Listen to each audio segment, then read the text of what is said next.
मैं आज जहां नवाज शरीफ के अजमेर शरीफ जहां पर मैं सिर्फ किसानों के लिए अरदास करने, जो हम कहते हैं नमाज पढ़ने आया था।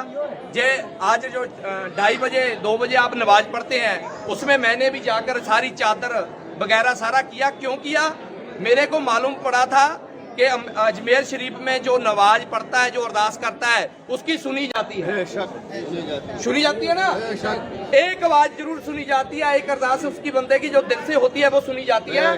तो हमारे लाखों करोड़ों किसानों की जो आज आवाज है वो सिर्फ है 3 काले कानून जो मोदी सरकार ने हम पर जबरी थोपे हैं, उनको वापस कराना।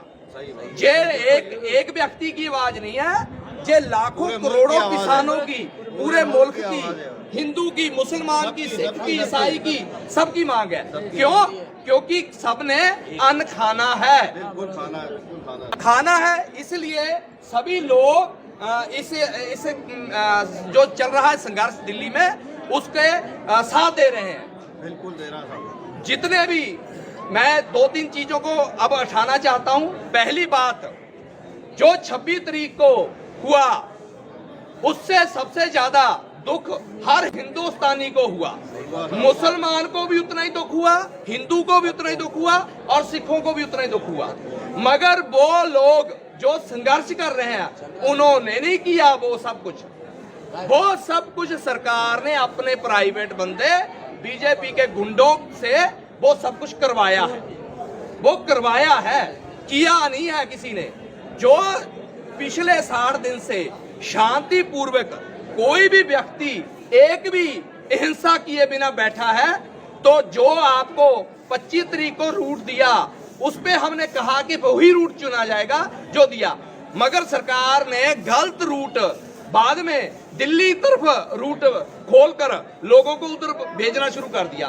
कुछ लोग तो हमारे खरीद लिए गए, 1-2 लोग, और कुछ लोग भोलेपन से या गुमराह किए गए, उन दिल्ली की तरफ मोड़ दिया उनका रुख।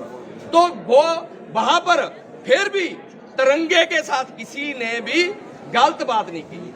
मगर गोदी मीडिया, जो मोदी की गोदी में बैठी मीडिया है, जो उनकी बकाऊ मीडिया है, वो उस दिन से ही एक ही प्रचार कर रही है कि इन्होंने तिरंगे की बेइज्जती कर दी, हिंदुस्तान की बेइज्जती कर दी।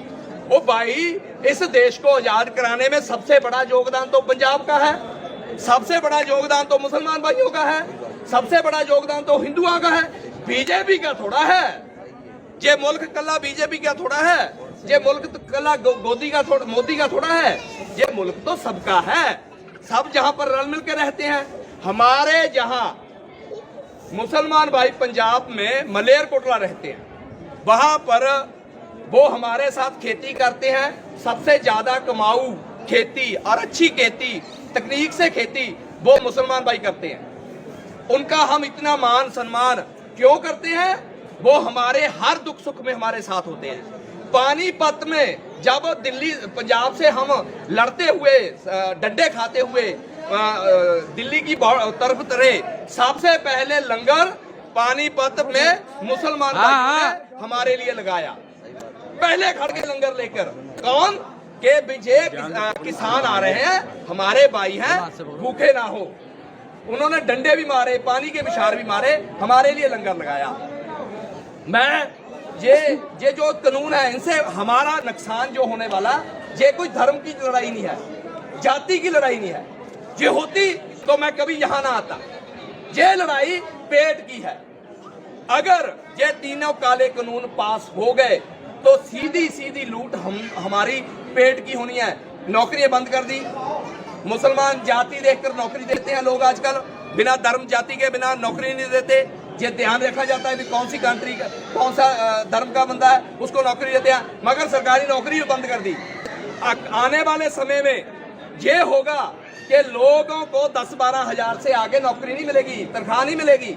और जो सब्जी का रेट, दालों का रेट होगा जो 500 रुपए किलो होगा। जो दाल सब्जी आज बिरयानी जाओ जो हम खाते हैं ना, आज भर पेट खा लेते हैं, आने वाले समय में हम वो भर पेट खा नहीं सकेंगे। ऐसी भी नौबत आएगी कि हमें एक खाने के बदले नौकरी करनी पड़ेगी। भाई साहब मेरे को सिर्फ 2 टाइम की रोटी दे देना तो मेरे से जो करवाना है करवा लो। ये मोदी ये देश को उस तरफ लेके जा रहा है, इस लेवल पर लेके जा रहा है। तो आप सबको आवाज बनना पड़ेगा। आप ये लोग रुक नहीं सकते, हम लोग हमें आवाज उठानी होगी। किसानों की बात नहीं, केवल किसानों की बात नहीं जो वहां पर बैठे हैं, खाने वाले की भी बात है। क्योंकि खाना जिसके पास खेत है वो तो अपने खेत में उगा लेगा, क्योंकि हर चीज तो खेत में होती है। मैं अपने खेत में हर चीज उगा सकता हूं। एक नमक और चाय पत्ती मुझे मूल्य लेने पड़ेगी। बाजार से मेरे को सिर्फ 2 चीजें ही लेनी पड़ेगी, वो है चाय पत्ती और नमक। बाकी सारी चीजें मेरे खेत में होगी। जिसके पास खेत नहीं है वो कहां से लाएगा भाई? वो तो बंधुआ बन गया, वो तो मजदूर बनेगा, वो तो सिर्फ तनख्वाह है 10-15 हजार की तनख्वाह में वो अपना परिवार पालेगा। जब 500-500 रुपए किलो की सब्जी डाल लेगा कि बाकी जरूरतें नहीं। 100 रुपए में पेट्रोल चले गया, 300 से 800 रुपए में अब वो कर दिया, सिलेंडर कर दिया। अब घर इतने छोटे छोटे आ गए, कहाँ चूल्हे बन रहे हैं? गैस लेना पड़ेगा। तो कुल मिलाकर ये सरकार जो अभी बनी हुई है, ये लोगों को गरीबी को हटाना नहीं चाहती, गरीब को ही हटा देना चाहती। तो आप लोग जागे हुए लोग हैं, आप भी संघर्षी लोग हैं। इस गद्दी राजनीति और इन 3 काले कानूनों के खिलाफ खड़े हो।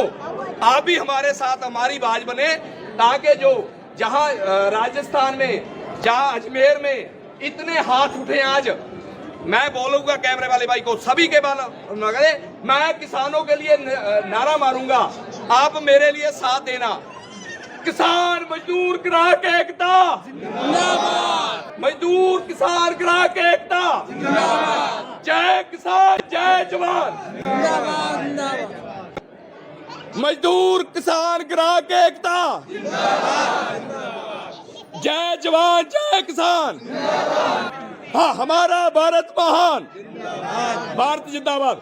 हम सब भारत को प्यार करते हैं, किसानी को प्यार करते हैं, लोगों को प्यार करते हैं, सरबत का भला मांगते हैं। इसलिए आप भी सब हमारा साथ दें, सहयोग दें, किसानों के लिए हाँ का नारा मारे, अरदास करें, जहाँ पर नमाज पढ़े हर रोज भी किसानों की जीत हो। हम यहाँ पे जितने खादिम हैं हम इनके साथ हैं और हमेशा इनके साथ रहेंगे। इनके साथ में जुल्म हो रहा है और हम इनका साथ देंगे। जहाँ भी यहाँ हो तो यहाँ, या वहाँ पर आना हो तो वहाँ जाए। अभी इन्होंने बोला कि ये अगर वो संघर्ष कमजोर होगा तो उसकी ताकत बनने के लिए अजमेर से गाड़ियां भरकर हम आएंगे। ज्यादा से ज्यादा हम अपने ये धर्म, मुसलमान धर्म के जहाँ के किसान, जहाँ के भाईचारे को हम अपने नाल लेके आएंगे। जे अगर किसी भी प्रकार की कोई वहाँ पर गलत होगा तो हम आपका साथ देंगे। थैंक यू, हम इनके साथ हैं। Thank you.